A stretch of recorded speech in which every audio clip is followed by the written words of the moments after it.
Rizmon Sianipar, seorang ahli digital forensik, mengklaim telah menemukan bukti ketidaksesuaian teknologi jenis font dalam dokumen akademik Presiden Joko Widodo, Jokowi, menggunakan metode Convolutional Neural Networks, CNN.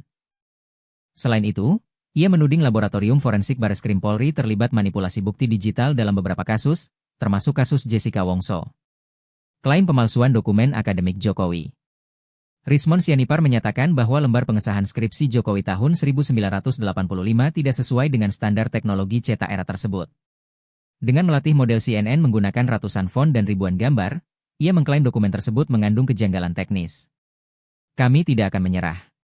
Evolusi teknologi tidak bisa dibohongi karena catatan waktunya jelas dan terdokumentasi, tegas Rizmon. Ia berencana mempublikasikan analisis lengkapnya, termasuk bukti numerik dan metodologi yang digunakan. Tuduhan manipulasi bukti digital oleh Bareskrim Polri. Rizmon juga mengecam keras praktik laboratorium forensik Bareskrim Polri, terutama dalam kasus Jessica Wongso. Ia menyebut tim forensik Polri, termasuk Kombes Pol Muhammad Nual Azhar dan Christopher Harimanrianto, menggunakan Eraitsoft untuk memanipulasi bukti video CCTV.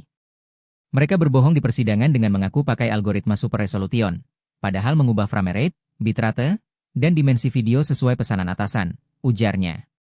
Ia juga menyoroti kesalahan fatal dalam laporan toksikologi Bareskrim terkait kasus Jessica Wongso, di mana analisis sianida disebut menggunakan model matematika keliru, parabola terbuka, bukan eksponensial menurun.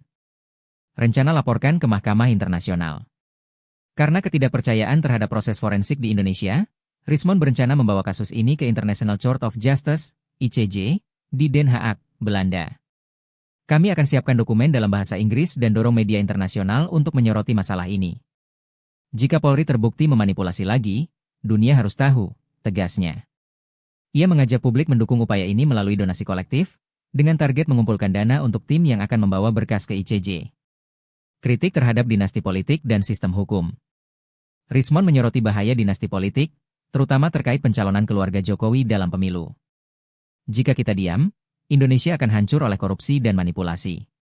Sistem hukum sudah rusak, hanya tekanan internasional yang bisa memaksa perubahan, tandasnya.